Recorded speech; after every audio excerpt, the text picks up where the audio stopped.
Hi, I'm Omar Zenhom for Tuts Plus. And in part 2 of this video series, Marketing Your New Online Business, we'll be talking about multi-content marketing. In the last video, we talked about how to prepare your business before you start marketing.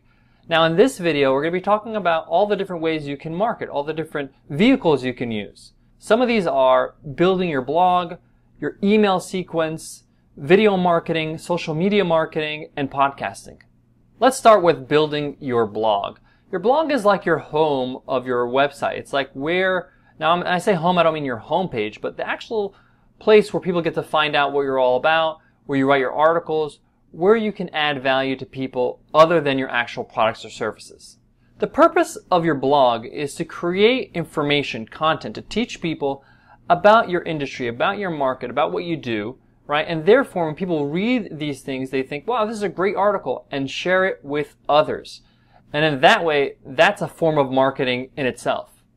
So a lot of people say, how do I build my blog? How do I start publishing articles? What do I do? Well, you need to start with a schedule. You need to start saying, how many articles can I publish each week?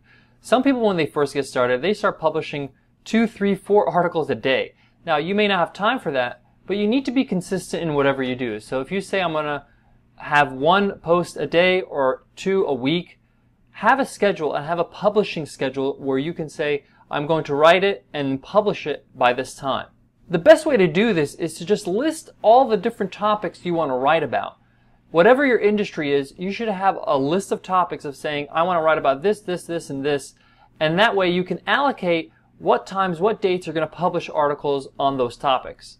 These articles don't have to be so long. They could be 300, 400, 500 words. If you're very intimidated by the writing process, just start small. Start with 300 words, 400 words, and then start building and building as you go along. You can also reference people's work outside of your website, like people in your industry. Say, hey, I just saw this great article or this great video, and comment about it. That way you're building off something that already exists. Again, like we said in the last video, by having blog posts on your blog, Google recognizes that your website is producing great content, producing content people are consuming, that are enjoying, that it's useful. It's not just all products and sales, and it has nothing to do with educating your customers. So great content equals great search engine optimization, or in other words, it's a great way for Google to rank you well on Google. Another way of marketing is email sequences. Now, many people, they do little courses online. Now, they don't do it on their website, but they do it through an email sequence. So they ask the visitor to give their email address in exchange for a course via email. So they'd use something called an autoresponder. Now, an autoresponder is a feature in an email marketing software or service. Some of these services are like Mailchimp, AWeber, Constant Contact. These are all different ones you can try out and take a look at. Everybody has a preference, but you just choose what's best for you. They're all pretty much the same. So what an autoresponder does, it automates your emailing. So basically, you want to send an email to your customers that have opted in for this email sequence for a certain interval of time. So say you want to send an email to them once a week or maybe once every day. So like every day they get a new email from you. Now the autoresponder does this automatically. All you have to do is write these pre-written emails into the autoresponder and tell the autoresponder how often you want to send out those emails to your list. So what you want to do in terms of the content is send out maybe a step-by-step guide or a mini written course on whatever you want to teach or whatever you want to inform your customers about. So with an email sequence, it gets your customers engaged, there's continuity, people are looking forward to the next email that you're going to send them because it's a series, right? It's an email sequence. So this is a great way to market to your customers in a valuable way. They're getting great information. The next form of marketing is video marketing. Video marketing is very powerful because you're using visual and audio to engage your customers. Now, you can market your videos on YouTube, as many people do, but you also can put them on your website, on your homepage. Video is a great way to explain something very quickly, like I'm doing right now, right? For me to explain this in an article would take, a lot of time for somebody to read. So with video marketing, you want to keep your videos pretty short, about 3 to 4 minutes maximum. They say that past the 3-minute mark on YouTube, people drop off. So what you want to do is you want to engage your customers in what you're saying really quickly, get their attention through video marketing. Now, a lot of people get intimidated by video marketing because they say, I don't know how to shoot a proper video. I'm going to give you a few tips that will really help you.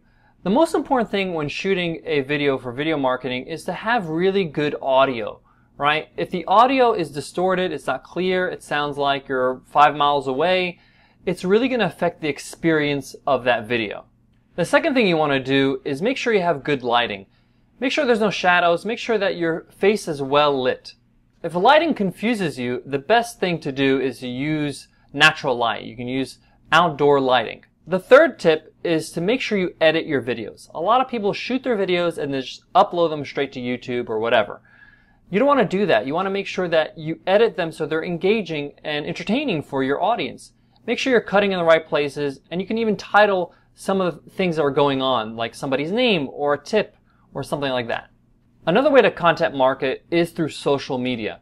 Now, a lot of people get overwhelmed with social media because they feel like they have to be everywhere. They need to be on every platform, and there's a lot out there. You need to focus on what platform is best for your audience. So, for example, if you're a photographer and that's your business, then you need to focus on platforms that cater to photos. So, Pinterest is an example, Instagram, maybe even Facebook. You don't need to be on every single platform. Find out where you're most effective and go deep there. The most critical tip I can give you on social media is that you don't want to be blasting out your latest sale or what you're selling always. You want to build relationships. You want people to get interested about what you do and who you are. And the best way to do this is to engage in conversation, to listen to what some issues people are having in your market, solve their problems, help them out, and then eventually what they're going to do is they're going to realize that you're an authority in this market, you're an authority in this topic, and then they're going to move on and check out your website. People are becoming very sophisticated on social media, so you don't want to overtly advertise everything you do with a link or your latest sale. The last form of content marketing I want to talk about is podcasting. Now, a lot of people are not using podcasting as a form of marketing their business. Whether you're using iTunes or Stitcher, podcasting is a great way for you to become an authority on your topic, on your market. Whatever you're doing, whatever your services, whatever you're selling, you can become the voice of that market by having a podcast. Podcasting is also a way that you can build an intimate relationship with your customer base because they're listening to you, every week or every so often, where they hear your voice and they get to know your personality. Now, podcasting is not an easy production, but anybody can do it. You can produce podcasting. There's a lot of tutorials out there online, and you can start publishing some podcast episodes in no time. Now, you may be asking, from all these different ways to market, which one should I focus on? Now, that's a great question. My answer to that is that you should focus on what you feel most comfortable with first. Eventually, what you want to do is use all these different ways at the same time. Therefore, you're reaching different audiences in different ways at the same time. But at first, if you really love being in front of the camera, go with video marketing first. If you're a writer, really build a blog that is engaging. You should work on your blog first because it's on your website and your customers will see it immediately when they visit you.